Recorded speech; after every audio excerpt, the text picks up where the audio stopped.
Hello everyone, good morning to all of you। तो आज हम MCQs डिस्कस करेंगे EVS के कुछ जो कि टीचिंग एग्ज़ाम और भी बहुत से कॉम्पिटिटिव एग्ज़ाम के लिए ज़रूरी हैं। तो देखिए, राजस्थान की जीके और MCQs दोनों आएंगे। तो देखते हैं, देखो क्वेश्चंस। आज का पहला क्वेश्चन है जो वो है, देखो फर्स्ट क्वेश्चन आपकी स्क्रीन के ऊपर है। तो फर्स्ट क्वेश्चन में हमें यह पूछा गया है, प्रदूषण द्वारा उत्पन्न होने वाले रोगों के युग्म का चयन कीजिए। प्रदूषण द्वारा उत्पन्न होने वाले रोगों के युग्म का चयन क्या है? ए है ऑप्शन कैटकाई सिंड्रोम एवं मिनामाता, उच्च रक्तचाप एवं मेरास्मस, मिनामाता एवं फ्लोरोसिस। इन चारों में से यह बताना है कि प्रदूषण के द्वारा ये अपन को तीन डिजीज़ बताई गई हैं, तीन रोग बताए गए हैं। बताना है कि कौन सा समूह बिल्कुल सही है जो पोल्यूशन से होता है। तो देखो, इसका जो करेक्ट आंसर होगा वो होगा डी। क्या होगा? डी। मिनामाता एवं फ्लोरोसिस जो रोग हैं वो किससे होते हैं? तो ये होते हैं पोल्यूशन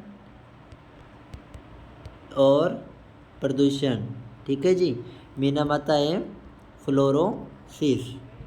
क्लियर जी होने ना? तो देखो, इसके बाद आएगा नेक्स्ट क्वेश्चन है,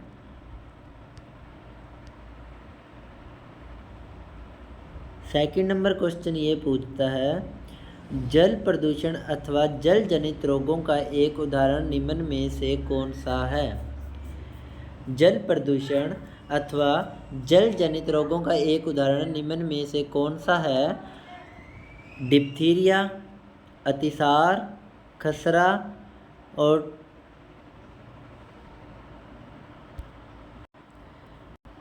टॉन्सिलाइटिस।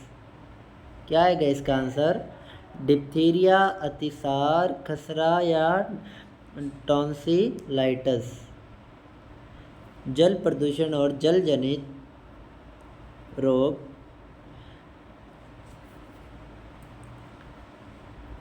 तो इसका जो करेक्ट आंसर होएगा जो वो क्या होएगा? तो वह होएगा अतिसार। ये वाटर पोल्यूटेंट डिजीज़ है। ठीक है जी, क्लियर? तो इसका आंसर क्या आएगा? Option B. क्लियर? तो इसके बाद देखते हैं, थर्ड नंबर क्वेश्चन है जो, मनुष्य के हृदय में कक्ष होते हैं। मनुष्य के हृदय में जो मनुष्य का हार्ट है उसके अंदर जो मनुष्य का हार्ट है उसके कितने कक्ष मीन्स चैम्बर होते हैं? चैम्बर पूछा गया है हमें, कितने चैम्बर होते हैं? तो वो होते हैं 4। मनुष्य के हृदय में कितने चैम्बर होते हैं? तो मनुष्य के हृदय के कितने कक्ष होते हैं? 4। तो इसका आंसर क्या आएगा? D option is the correct answer, 4। कितना आएगा? 4। क्लियर जी? तो देखो, इसके बाद देखते हैं next question, fourth number question, मानव विकास के क्रम में 2 पैरों पर चलने का सबसे बड़ा लाभ है। मनुष्य के कितने पैर होते हैं? अपने कितने पैर हैं? 2 पैर हैं। तो पूछा है कि उसको विकास के क्रम में 2 पैरों पर चलने का सबसे बड़ा लाभ क्या है? 2 पैरों का बेनिफिट क्या है? शरीर को अच्छी प्रकार आधार देना, अच्छी फिजिकल लुक मिलेगी, शरीर का भार कम होना, या फिर सी ऑप्शन है, हाथ स्वतंत्र रूप से मस्तिष्क को आज्ञा अनुसार कार्य कर सकते हैं, या अधिक तेज चाल। तो क्या होगा इसका आंसर? देखो, शरीर का भार कम करना, तो इसके अकॉर्डिंग तो क्या है कि बाकी जानवर उनके 4 हो जाते हैं पैर, 4 होते हैं पैर, तो उनका भार तो और भी कम हो जाएगा। ये तो कोई आंसर नहीं बना ना, तो ये भी गलत हो गया। अधिक तेज चाल, क्या हुआ, अगर बंदा एक पैर पे चलेगा तो वो कम चलेगा, और इसके दो पैर हो गए तो वो तेज चलेगा, यही है ना। लेकिन ये भी आंसर नहीं होगा, क्योंकि जानवरों के चार चार पैर भी होते हैं, वो तो फिर और भी बहुत ज़्यादा तेज चलते हैं। लेकिन जो इसका करेक्ट आंसर होगा वो देखो सी ऑप्शन होगा, स्वतंत्र रूप से मस्तिष्क को आज्ञानुसार कार्य कर सकते हैं। जो हाथ है, अगर हम पैरों पर चल रहे हैं तो जो हमारे हाथ हैं वो फ्री होंगे, और वो क्या है, मस्तिष्क के आज्ञानुसार कोई भी कार्य कर सकते हैं। तो आंसर क्या आएगा इसका, C is the correct answer, C option आएगा इसका आंसर। क्लियर है ना। तो देखो इसके बाद आएगा 5th नंबर क्वेश्चन, वो है निम्नलिखित में से एक से अधिक पौष्टिकता स्तर का सदस्य है। 5th नंबर क्वेश्चन यह पूछा है कि एक से अधिक पौष्टिकता स्तर का सदस्य कौन है। ऑप्शन ए सांप, ऑप्शन बी टिड्डा, ऑप्शन सी मानव, और ऑप्शन डी इनमें से कोई नहीं, नन ऑफ दी अबव। एक से अधिक पौष्टिकता स्तर का सदस्य कौन होगा। तो इसका जो आंसर आएगा करेक्ट वो आएगा सी, जो मानव है वो एक से अधिक पौष्टिकता स्तर का सदस्य है। क्लियर। तो देखो इसके बाद next question 6th number question क्या है। 6th नंबर क्वेश्चन में यह पूछा गया है कि दूध से दही बनने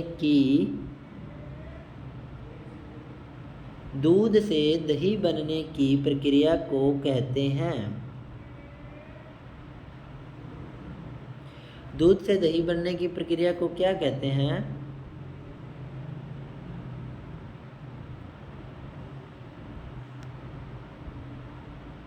प्रकाश संश्लेषण दूध से बनने की क्रिया को, या फिर आसवन, सी ऑप्शन है किण्वन, या इनमें से कोई नहीं, तीनों ही नहीं है ये। आंसर क्या आएगा इसका।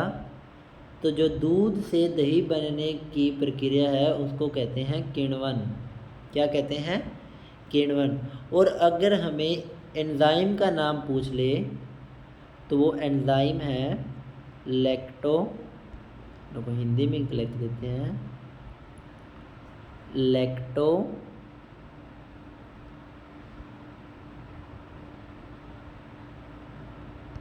बैसिलस। क्या नाम है, लैक्टोबैसिलस। दूध से दही बनने की प्रक्रिया को तो कहते हैं किण्वन, और एंजाइम का क्या नाम है, वो है लैक्टोबैसिलस। क्लियर जी है ना। क्लियर है इतना। तो इसके बाद देखते हैं हम नेक्स्ट क्वेश्चन क्या है। निम्नलिखित में से मच्छरों द्वारा फैलने वाले रोगों का समुच्चय कौन सा है। मच्छरों द्वारा फैलने वाले रोगों का समूह पूछा गया है हमने, ग्रुप कौन सा होगा इनमें। तो देखो क्या होगा इसका आंसर।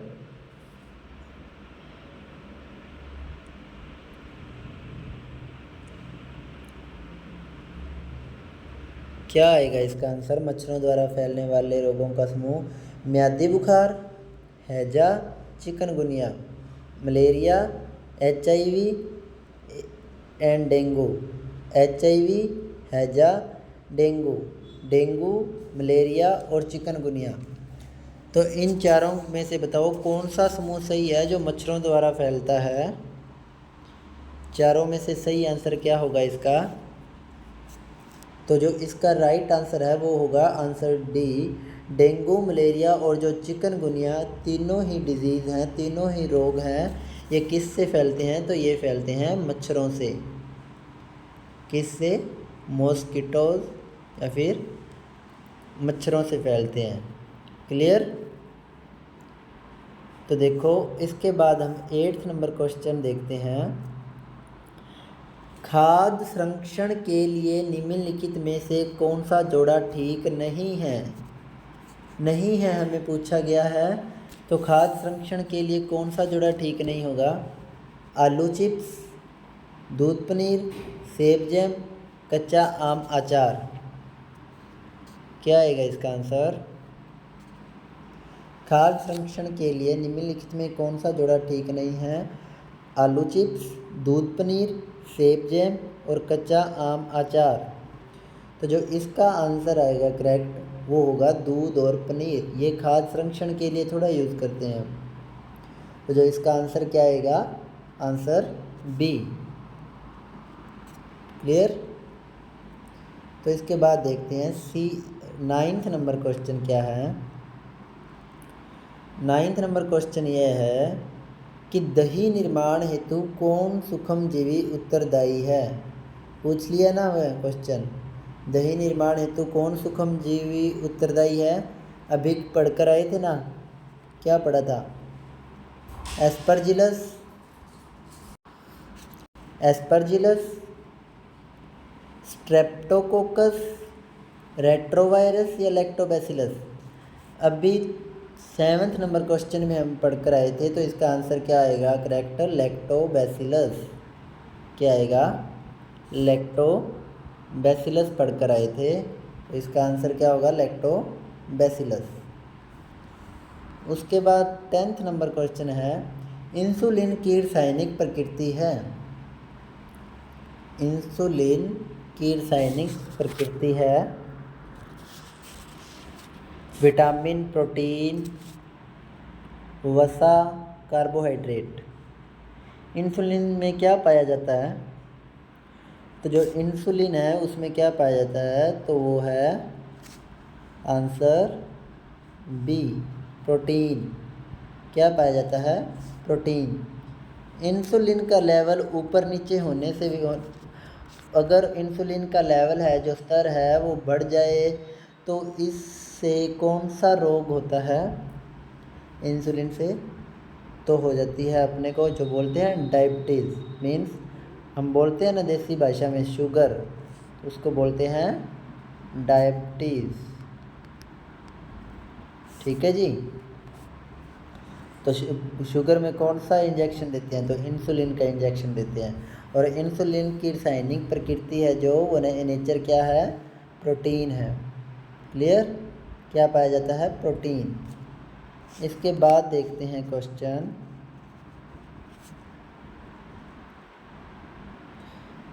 कांच के जार तथा बोतलों को उनमें अचार भरने से पूर्व सूर्य की धूप में अच्छी तरह से पाया जाता है। मतलब पाया नहीं, सुखाया जाता है।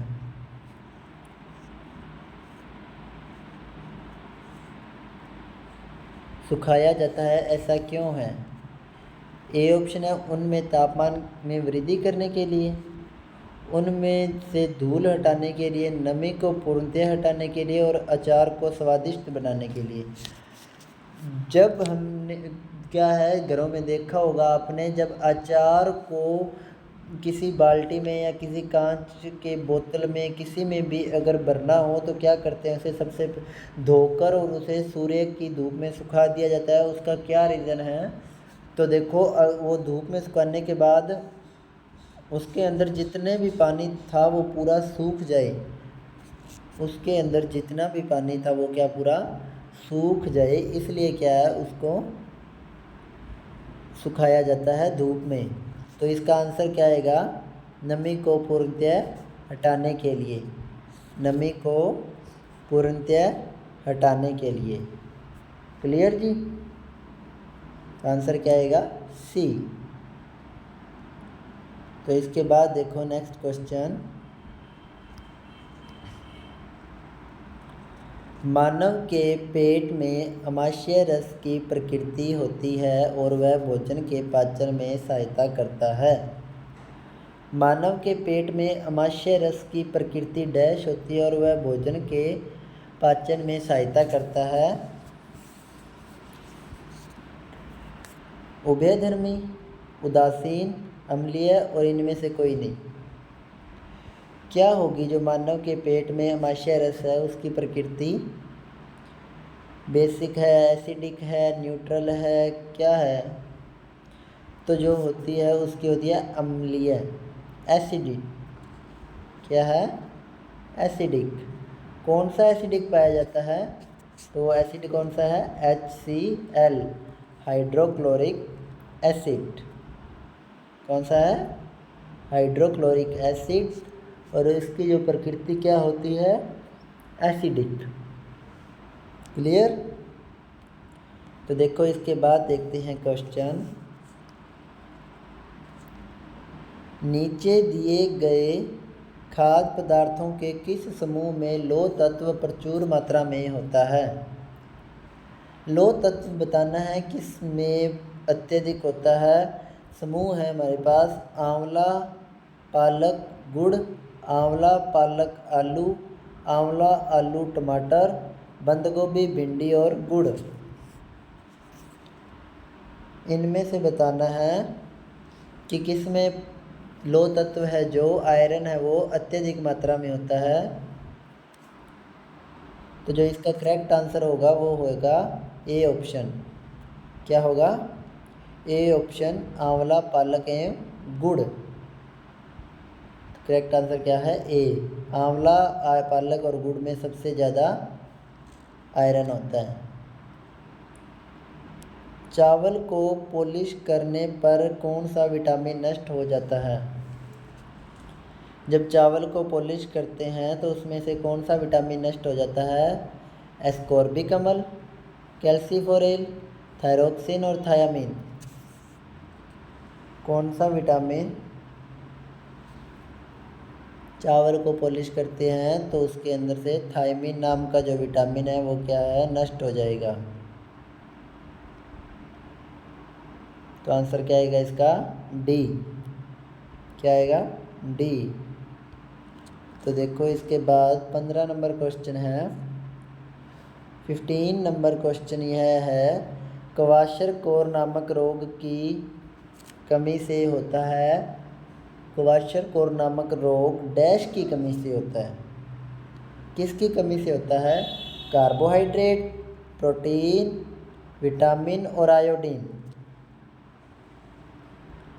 किसकी कमी से होता है क्वाशरकोर नामक? तो वो होता है प्रोटीन की कमी से। तो आंसर क्या आएगा अपना? बी। क्या आएगा? B is the correct answer. Protein की कमी से होने वाला रोग है क्वाशरकोर। इसके बाद देखो 16 नंबर क्वेश्चन, निम्नलिखित समूह में से उस समूह को चुनिए जिसमें खाना पकाने के तरीके दिए गए हों। बताना है कि खाना पकाने का सही तरीका, सही क्रम क्या है। खाना पकाने का सही क्रम कौन सा है?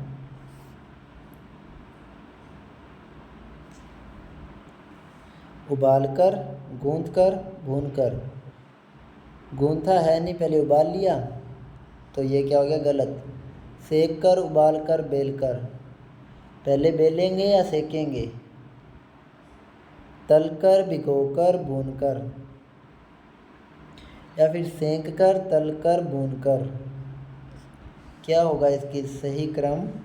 तो जो इसका करेक्ट आंसर आएगा वो आएगा डी, सेंक कर, तलकर और भूनकर। सही क्रम है डी ऑप्शन। क्लियर? तो देखो इसके बाद 16 नंबर क्वेश्चन अपना कंप्लीट हो गया। और इसके बाद देखते हैं 17 नंबर क्वेश्चन, विटामिन सी की कमी से होने वाली बीमारी का क्या नाम है? विटामिन सी, स्कर्वी, बेरीबेरी, रतौंधी और थकान। तो जो विटामिन सी से होता है वो क्या, कौन सा रोग है?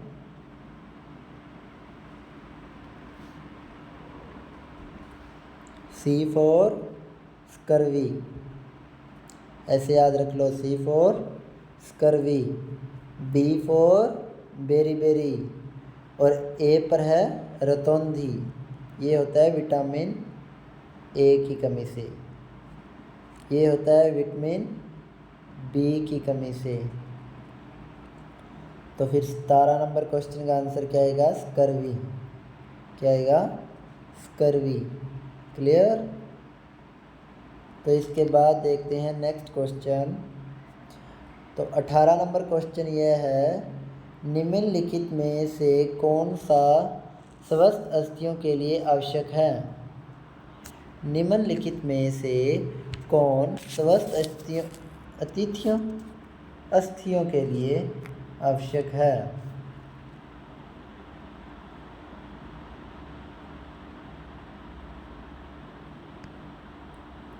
स्वस्थ अस्थियों के लिए क्या आवश्यक है?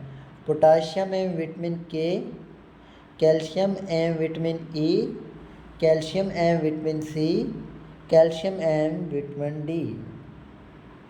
तो स्वस्थ अस्थियों के लिए क्या आवश्यक है?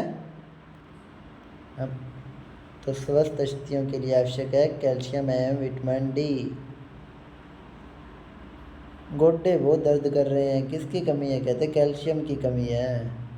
विटामिन डी लो, कहाँ से मिलेगा? सुबह सुबह धूप में बैठा करो, अभी मत बैठ जाना, गर्मी बहुत है। ठीक है जी, कैल्शियम है विटामिन डी। इसके बाद 19 नंबर क्वेश्चन है, विटामिन ऐसे पदार्थ हैं जो, विटामिन की नेचर पूछी गई है, हीनता जन्य रोगों से बचाव के लिए थोड़ी मात्रा में आवश्यक है, हमारी उपापचय दर बढ़ाकर भार में कमी लाते हैं, स्वस्थ रहने के लिए दवाई के रूप में लिए जाते हैं, पेशियों का विकास करके हमें ताकतवर बनाते हैं।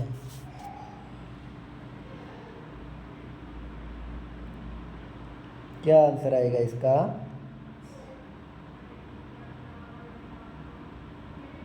तो इसका जो आंसर आएगा वो होगा अपने ए। क्या आंसर होगा? ए, हीनता जन्य रोगों से बचाव के लिए थोड़ी मात्रा में आवश्यक है। क्लियर जी? क्या होगा?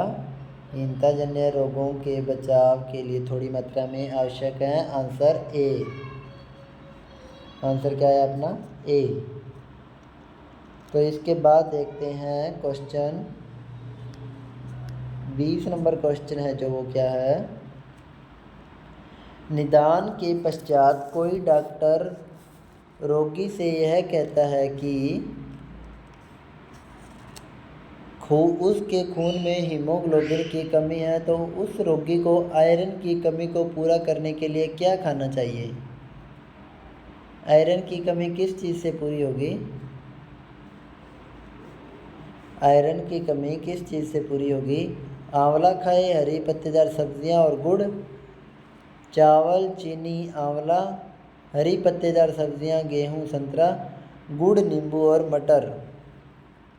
आयरन की कमी किस से पूरी होगी? किस में अत्यधिक आयरन पाया जाता है? क्या होगा इसका आंसर? तो इसका करेक्ट आंसर होगा आंवला, हरी पत्तेदार सब्जियां और गुड़। क्या आएगा? A option is the correct answer, आंवला, हरी पत्तेदार सब्जियां और गुड़। क्लियर? तो देखो इसके बाद देखते हैं, किस विटामिन की कमी से रक्त का थक्का नहीं जमता है? किस विटामिन की कमी से रक्त का थक्का नहीं जमता? मीन्स अगर कोई घाव हो जाए कि चोट वगैरह लग जाए तो खून बहता रहता है, थक्का नहीं जम पाता, किस विटामिन की कमी है? विटामिन के की कमी से, विटामिन बी की कमी से, सी की कमी से और डी की कमी से। किसकी कमी से?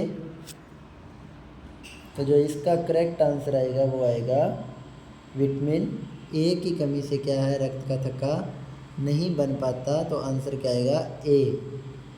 आंसर क्या आएगा इसका? A option. क्लियर? तो इसके बाद देखते हैं 22 नंबर क्वेश्चन क्या है। 22 नंबर में यह पूछा गया है, निम्नलिखित में से किस वर्ग में प्रोटीन की प्रचुरता है? अभी प्रोटीन पूछा है, दूध, आम, गाजर, अंडा, मटर, मछली, सोयाबीन, चना, मक्का, सेब, दही और मांस। इन चारों में से किस में प्रोटीन अत्यधिक पाया जाता है? तो जो इसका करेक्ट आंसर क्या होगा? ए होगा, बी होगा, सी होगा और डी होगा। तो इसका जो करेक्ट आंसर है वो होगा सी। सोयाबीन, चना और मक्का। सोयाबीन, चना और मक्का। क्लियर। आगे 23 नंबर क्वेश्चन क्या है? 23 नंबर में यह पूछा है, मनुष्य के शरीर की जैव रासायनिक प्रयोगशाला है। मनुष्य के शरीर की जैव रासायनिक प्रयोगशाला क्या है? अमाशय, यकृत, आंत या वृक्क? क्या होगा इसका करेक्ट आंसर? जैव रासायनिक प्रयोगशाला कौन सी है? अमाशय है, यकृत है, आंत है और वृक्क है। तो जो इसका करेक्ट आंसर आएगा वो आएगा ऑप्शन बी, यकृत। क्या आएगा? ऑप्शन बी, यकृत। क्लियर। तो देखो इसके बाद 24 नंबर क्वेश्चन। 24 नंबर क्वेश्चन यह है, 24th नंबर क्वेश्चन, हम भोजन करते हैं एवं पाचन होता है, इस पचिन भोजन के उपयोग पदार्थों का अवशोषण होता है। एक minute.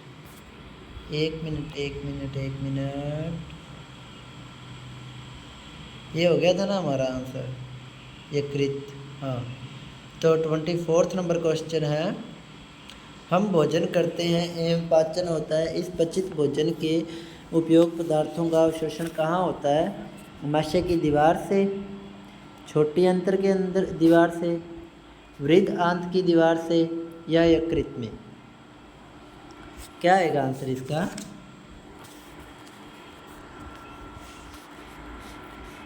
Twenty fourth, A B C D, क्या होगा आंसर? तो जो इसका आंसर होता है वो होता है बी, छोटी आंत के दीवार से। क्या आएगा? छोटी आंत्र के दीवार से, small intestine. Small intestine. Clear. क्या आएगा आंसर? Small intestine. तो देखो इसके बाद आएगा क्वेश्चन, लो जी एक और दूध से दही बना देते हैं। एक बारी और, दो बारी बना चुके हैं, तीसरी बारी है क्वेश्चन, दूध में से दही का बन रहा है, क्या होता है दूध से दही? भौतिक परिवर्तन, रासायनिक परिवर्तन, तापीय परिवर्तन, नाभिकीय परिवर्तन? क्या होगा?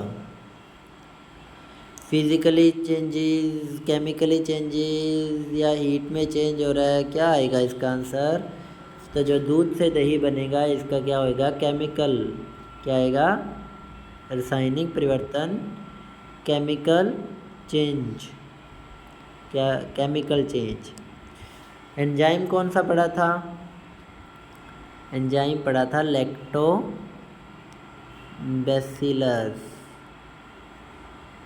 क्या पढ़ा था? तो इसका आंसर क्या आएगा? रासायनिक परिवर्तन, बी। तो देखो इसके बाद 26 नंबर क्वेश्चन क्या है, बिहार के निवासियों का मुख्य भोजन है। बिहार के निवासियों का मुख्य भोजन क्या है? चावल, गेहूं, बाजरा, मक्की?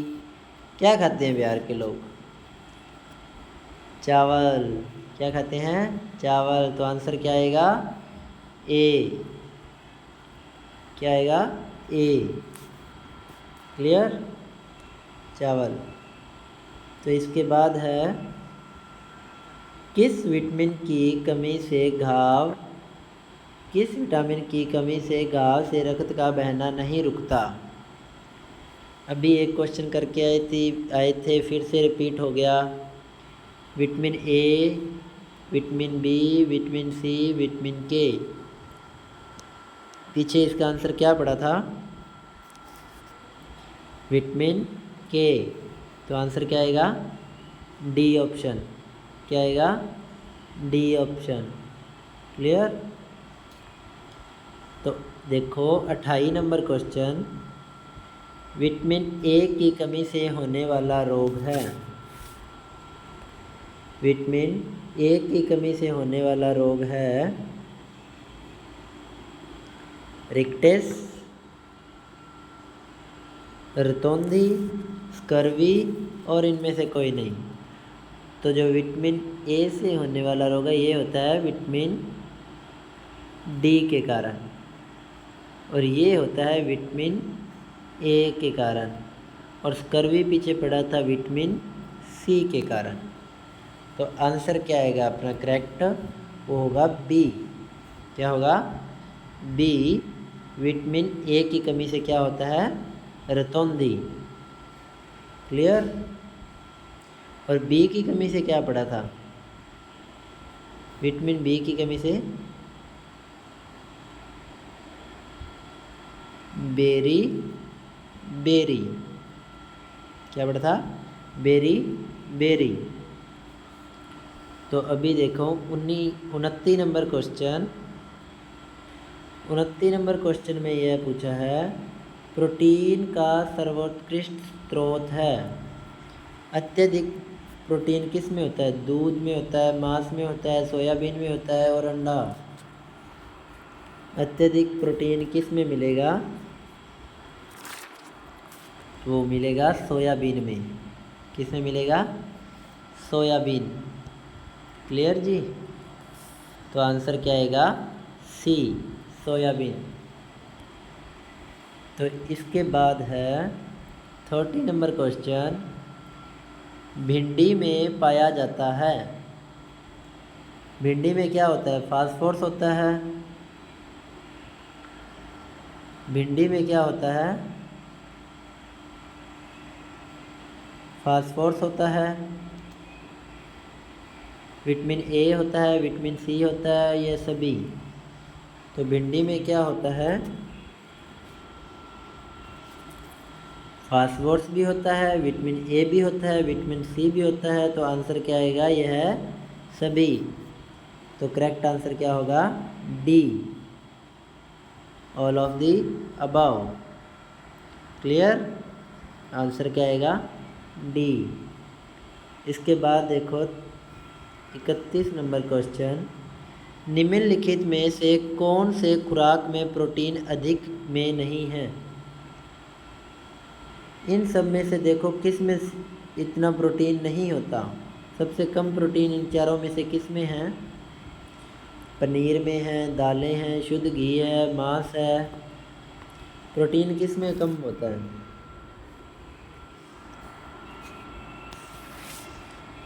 तो जो घी है इसमें प्रोटीन कम मात्रा में पाया जाता है।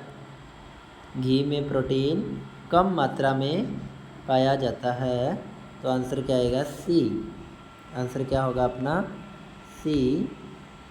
तो देखो नेक्स्ट देखते हैं।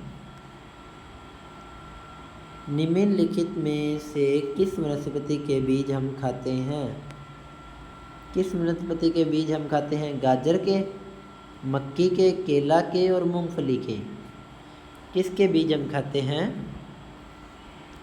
गाजर के नहीं, मक्का और फिर केला के नहीं, अब मक्का और मूंगफली दो रह गए। इनमें से कौन सही होगा? तो इसका आंसर क्या आएगा? डी, जो मूंगफली है इसके बीज हम खाते हैं। क्लियर? तो आंसर क्या आएगा इसका? B is the correct answer. D, sorry D answer मूंगफली। क्लियर? तो देखो इसके बाद रेशम की रासायनिक प्रकृति है। रेशम, जो रेशम है इसकी रासायनिक प्रकृति क्या है? कार्बोहाइड्रेट, वसा, प्रोटीन, वसीय अम्ल।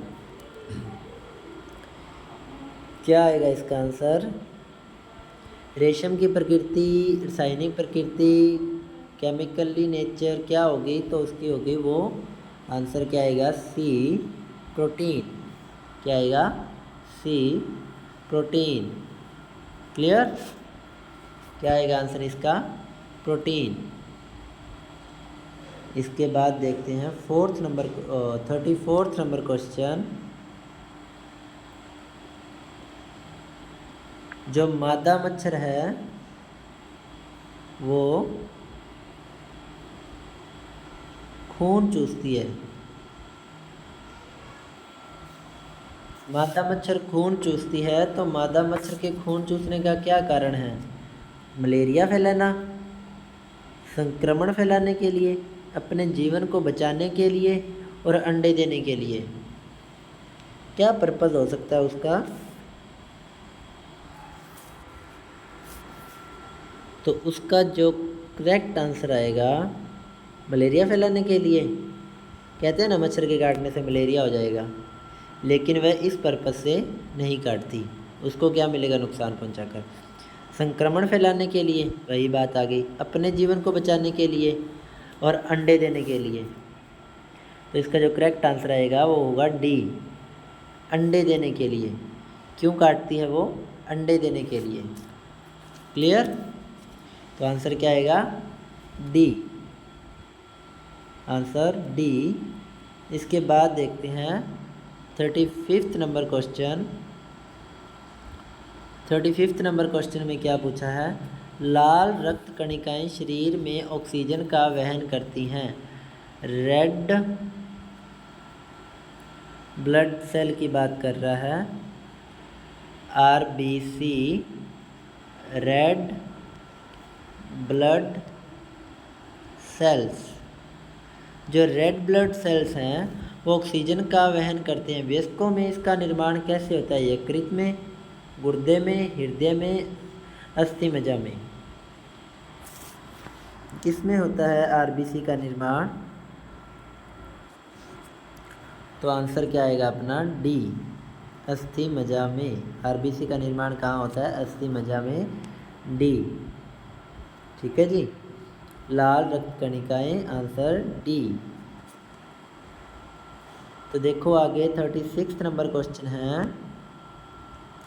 निम्नलिखित में से कौन सी बीमारी रुके या इकट्ठे हुए पानी से हो सकती है? बीमारी रुके या इकट्ठे हुए पानी से क्या होता है हमें? मलेरिया, पोलियो, निमोनिया, चेचक। क्या आएगा इसका आंसर? रुके हुए पानी से हमें क्या हो सकता है? मलेरिया।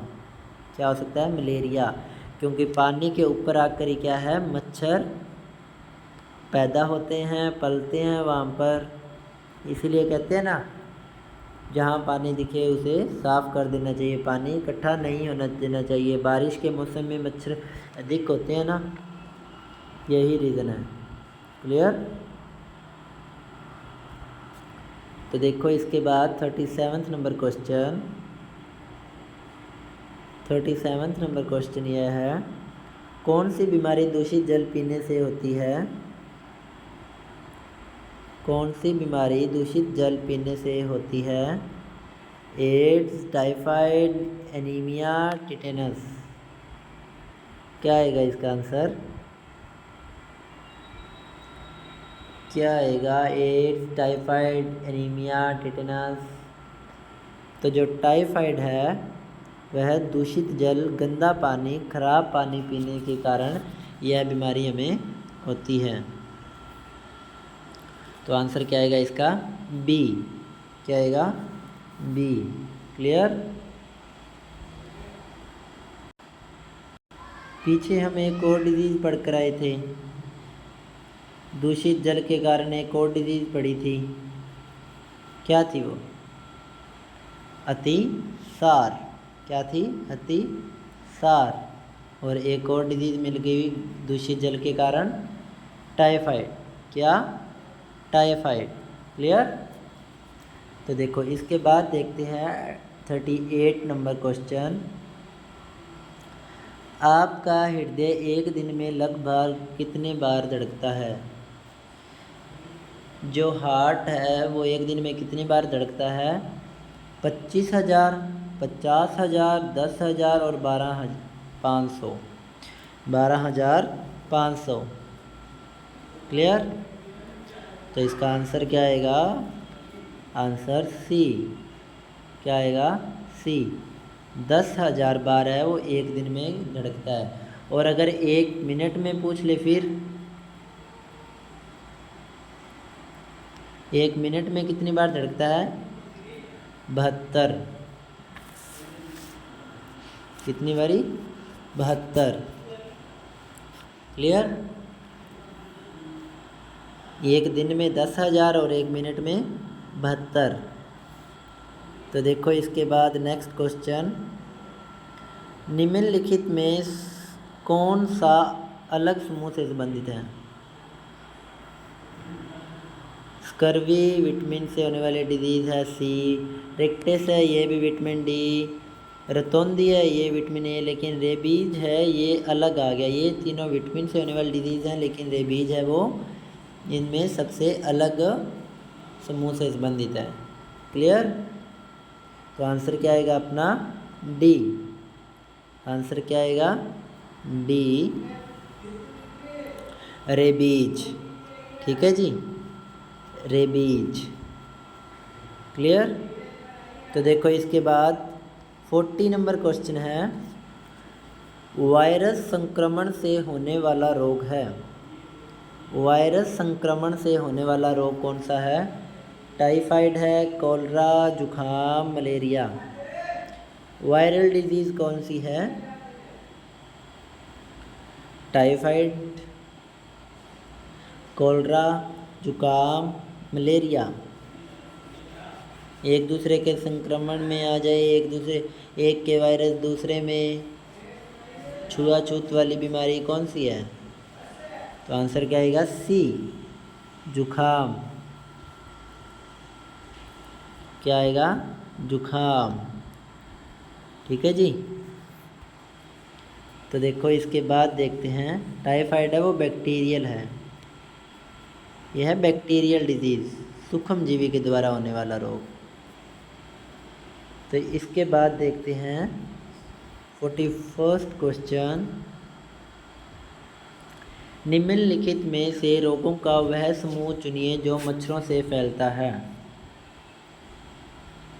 निम्नलिखित में से रोगों का वह समूह चुनिए जो मच्छरों से फैलता है। Dengue, malaria, chikungunya. मलेरिया, हैजा, म्यादी बुखार। मलेरिया, डेंगू, हैजा, मलेरिया और चिकनगुनिया। आंसर क्या आएगा इसका? Dengue, malaria, chikungunya. मलेरिया, हैजा, म्यादी बुखार। मलेरिया, डेंगू, हैजा, मलेरिया, चिकनगुनिया। तो मच्छरों से फैलने वाला रोग का जो समूह है वो होगा ए। क्या आएगा? ए ऑप्शन, डेंगू, मलेरिया और चिकनगुनिया। डेंगू, मलेरिया और चिकनगुनिया। Answer A. तो देखो इसके बाद 42, 41 रिपीट हो गई। चलो देखो फिर, मानव शरीर का सामान्य तापमान होता है। मानव शरीर का सामान्य तापमान कितना है? 33 degree Celsius, 38 degree Celsius, 98.6 degree Celsius और 37 डिग्री सेल्सियस। क्या आएगा इसका आंसर?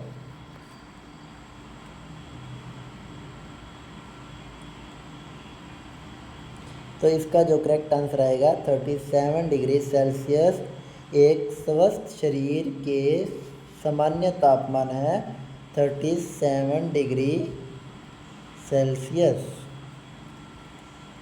और ये वैल्यू है फ़ारेनहीट की, लेकिन इसके यूनिट लगे हुए हैं सेल्सियस, लेकिन अगर फ़ारेनहीट होता तो ये करेक्ट होता। क्लियर? तो देखो इसके बाद, छोटी माता एवं रेबीज रोगी का कारण होता है। छोटी माता एवं रेबीज रोगी का कारण होता है। वायरस होता है, प्रोटोजोआ होता है, बैक्टीरिया होता है, निमेटोडा। क्या आएगा आंसर? छोटी माता एवं रेबीज रोगी का कारण, इसका आंसर क्या होगा? Virus, protozoa, bacteria, Nematoda. तो जो इसका करेक्ट आंसर होगा वो होगा वायरस। आंसर क्या आएगा? A. Option A is the correct answer, virus. Clear? तो देखो इसके बाद 43 नंबर क्वेश्चन, भारत में प्लस पोलियो टीकाकरण कार्यक्रम कब आरंभ किया गया? भारत में प्लस पोलियो टीकाकरण कार्यक्रम कब आरंभ किया गया? 1985, 2005, 1995, 1990 कब किया था? प्लस पोलियो टीकाकरण का प्रारंभ किया था भारत में 1995 के अंदर। तो आंसर क्या आएगा? सी। आंसर क्या आएगा? सी, 1995। क्लियर? 1995। तो देखो इसके बाद, निम्नलिखित में से कौन सा रोग संक्रामक है? निम्नलिखित में से कौन सा रोग संक्रामक है? मधुमेह है, हृदयाघात है, उच्च रक्तचाप है, डिप्थीरिया है, कौन सा है? आंसर क्या आएगा इसका? निम्नलिखित में से कौन सा रोग संक्रामक है? मधुमेह, हृदयाघात, उच्च रक्तचाप और डिप्थीरिया। तो इसका करेक्ट आंसर होगा D, diphtheria. D for diphtheria. आज से डी फॉर डॉग नहीं, डी फॉर क्या होगा? डिप्थीरिया। क्लियर? संक्रामक रोग डिप्थीरिया। ठीक है जी। 45 नंबर क्वेश्चन, मीना माता रोग का संबंध निम्नलिखित में से किससे है? अभी बताओ, मीना माता रोग सीडी प्रदूषण, SO2 प्रदूषण, HG प्रदूषण किन के कारण होता है? CD, SO2, HG pollution Meena माता रोग किसके कारण होता है? तो आंसर आएगा अपना सी। क्या होगा? सी। तो मीना माता रोग का संबंध किसके कारण होता है? सी, HG प्रदूषण। क्लियर? तो इसके बाद देखो 46 नंबर क्वेश्चन, 46, पीने के पानी में रोगाणुनाशक डालते हैं। पीने के पानी में हम क्या डालते हैं रोगाणु को नष्ट करने के लिए? पोटाशियम परमैंगनेट तथा क्लोरीन, पोटाशियम क्लोराइड तथा क्लोरीन, सोडियम क्लोराइड तथा ऑक्सीजन, पोटाशियम सल्फाइड तथा क्लोरीन। क्या आएगा आंसर? पोटाशियम परमैंगनेट तथा क्लोरीन, पोटाशियम क्लोराइड तथा क्लोरीन, सोडियम क्लोराइड तथा ऑक्सीजन, पोटाशियम सल्फाइड तथा chlorine.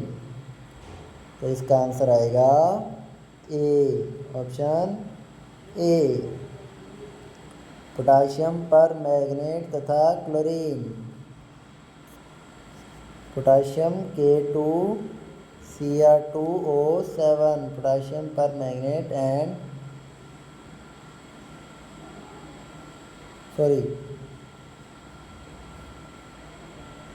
KMNO4, potassium permanganate and chlorine. Clear? तो देखो 47 नंबर क्वेश्चन क्या है? जल जनित रोग है। जल जनित रोग कौन सा है? रिपीट हो गया क्वेश्चन। अतिसार, छोटी माता, मस्तिष्क ज्वर, इनमें से कोई नहीं। जल जनित रोग क्या है? अतिसार, अभी पढ़ के आए थे, अतिसार। पोलियो का कारण है। पोलियो का कारण है जीवाणु है, विषाणु है, कवक है, कीट है, क्या है? पोलियो का कारण जीवाणु, विषाणु, कवक, कीट, इनमें से कौन सा है?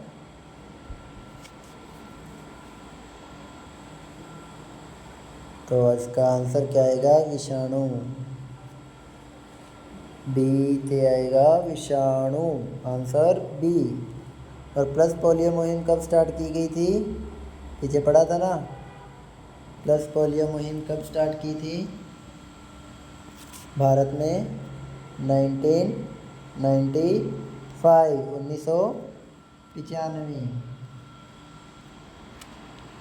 1995। ठीक है जी।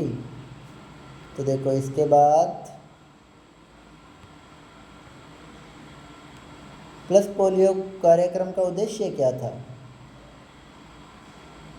ठीक है, प्लस पोलियो कार्यक्रम का उद्देश्य क्या था?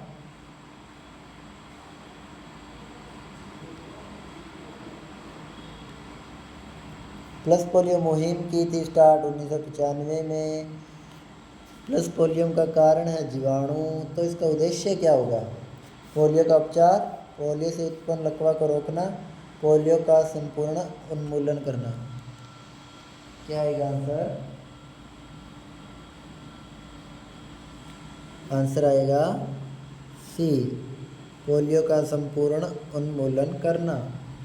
पोलियो का संपूर्ण उन्मूलन करना। क्लियर जी? तो देखो इसके बाद नेक्स्ट क्वेश्चन वो है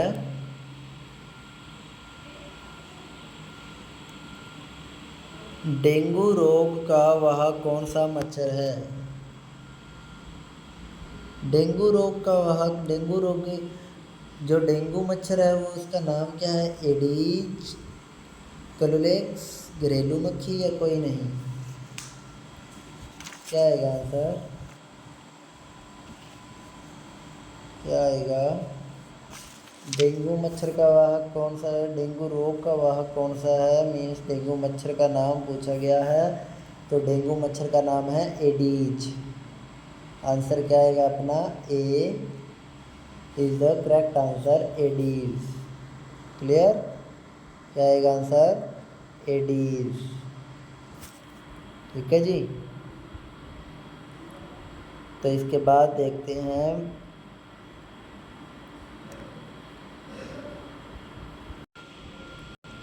52 नंबर क्वेश्चन है। देखो, विश्राम अवस्था में स्वस्थ व्यक्ति की हृदय की प्रति मिनट धड़कन होती है। अभी पढ़ के आए थे ना, विश्राम अवस्था में प्रति मिनट धड़कन हृदय की कितनी थी? 72 बताई थी, 70 बताई थी, 75 बताई थी या 80? एक दिन में कितनी बताई थी? एक दिन में 5000, 10, 15? तो एक दिन में तो होती है 10,000, और एक मिनट में कितनी पड़ी थी? 72 बार। एक मिनट में कितनी होती है? 72। क्लियर?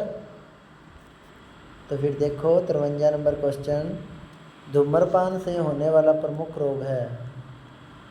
धूम्रपान से होने वाला प्रमुख रोग है तपेदिक, कैंसर, अल्सर, अनिद्रा। क्या आएगा आंसर? धूम्रपान से होने वाला प्रमुख रोग है तपेदिक, कैंसर, अल्सर, अनिद्रा। तो इसका जो आंसर आएगा कैंसर। क्या आएगा? धूम्रपान से कैंसर होता है, और किसका कैंसर होता है? लंग्स का या फेफड़ों का।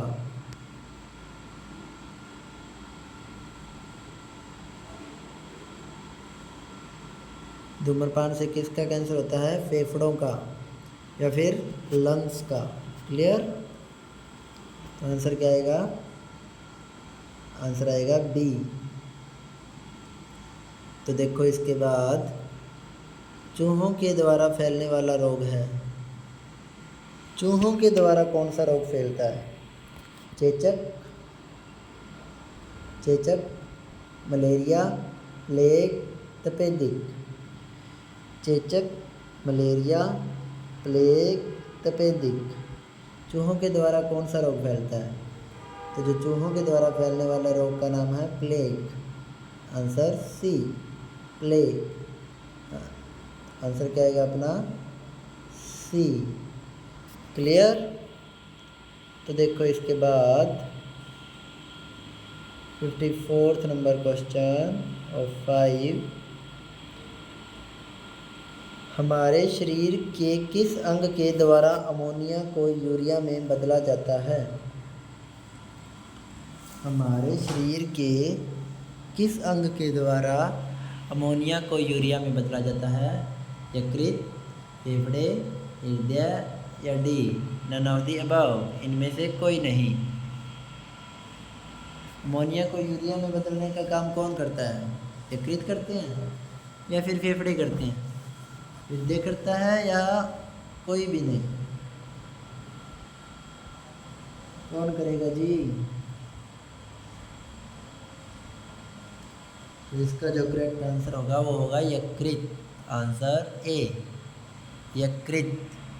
क्या आएगा आंसर? ए। क्लियर? ठीक है जी। तो इसके बाद देखते हैं 56 नंबर क्वेश्चन। निम्न में से कौन संक्रामक रोग नहीं है? निम्न में से कौन संक्रामक रोग नहीं है? डेंगू नहीं है, मलेरिया नहीं है, पोलियो नहीं है या टिटनेस नहीं है। डेंगू, मलेरिया, पोलियो, टिटनेस कौन सा नहीं है? संक्रामक रोग पूछा गया है, तो बताइए जी कौन सा सही होगा।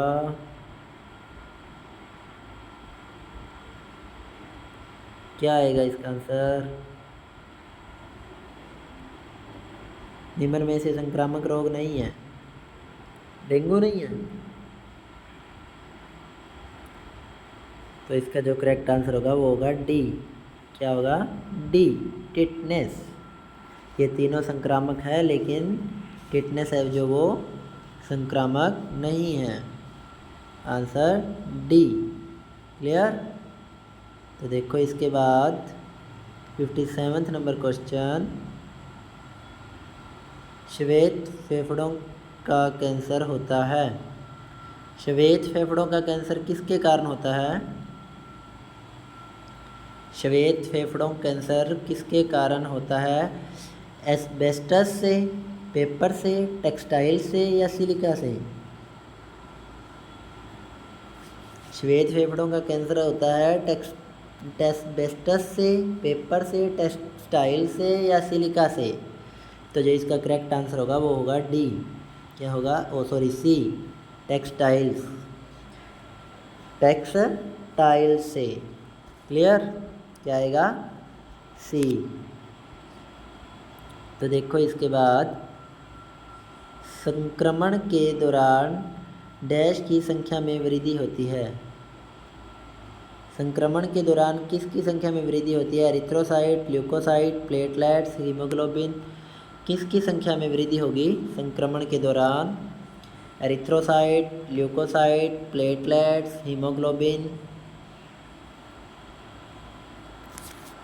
तो जो इसका करेक्ट आंसर होगा वो होगा ल्यूकोसाइट। क्या आएगा? ल्यूकोसाइट। क्लियर? आंसर क्या होगा अपना? Option B, correct answer leukocyte. तो इसके बाद देखते हैं नेक्स्ट क्वेश्चन।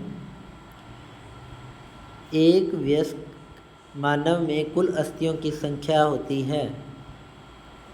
एक वयस्क मानव में कुल अस्थियों की संख्या होती है 305, 375, 206, 175। कितनी होती हैं? 305 होती हैं, 275 होती हैं, 206 होती हैं, 175 होती हैं। कितनी होंगी? तो कितनी होती हैं? 206। आंसर क्या आएगा? सी। और अगर एक नवजात शिशु में पूछ लिया जाए कि अस्थियों की संख्या कितनी होगी तो कितनी होती हैं? नवजात शिशु में अस्थियों की संख्या कितनी होती हैं? तो वो होती हैं 300। लेकिन बाद में जैसे जैसे उसके शरीर का विकास होता है तो कुछ अस्थियां लुप्त हो जाती हैं, बाद में बचती कितनी हैं? 206। क्लियर? आंसर क्या आएगा? सी। आंसर क्या आएगा अपना? सी। इसके बाद देखो 60 नंबर क्वेश्चन। मलेरिया रोग होता है। आज का हमारा लास्ट क्वेश्चन, 60 क्वेश्चन कंप्लीट हुए। तो मलेरिया रोग ये लास्ट क्वेश्चन और बता दो कि मलेरिया रोग किसके कारण होता है? प्लाज्मोडियम किसके कारण होगा? Plasmodium falciparum, Entamoeba, retrovirus, salmonella. Plasmodium malaria रोग होता है जो प्लाज्मोडियम फाल्सिपेरम के कारण होता है। तो आंसर क्या आएगा अपना? ए। आंसर क्या होगा? A option is the correct answer. Answer A, Plasmodium falciparum. Clear?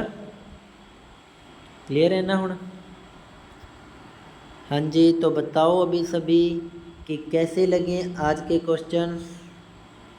Comment section में अपना रिस्पॉन्स ज़रूर दिया करो कि क्वेश्चंस कैसे लगे। ये क्वेश्चंस ईवीएस के बहुत से हर एक एग्ज़ाम में पूछे जाने वाले क्वेश्चंस हैं। उम्मीद करता हूँ कि अच्छे लगे होंगे, आप सब के लिए हेल्पफुल होंगे। ओके जी, thank you, bye bye, take care, be positive and stay healthy, bye bye.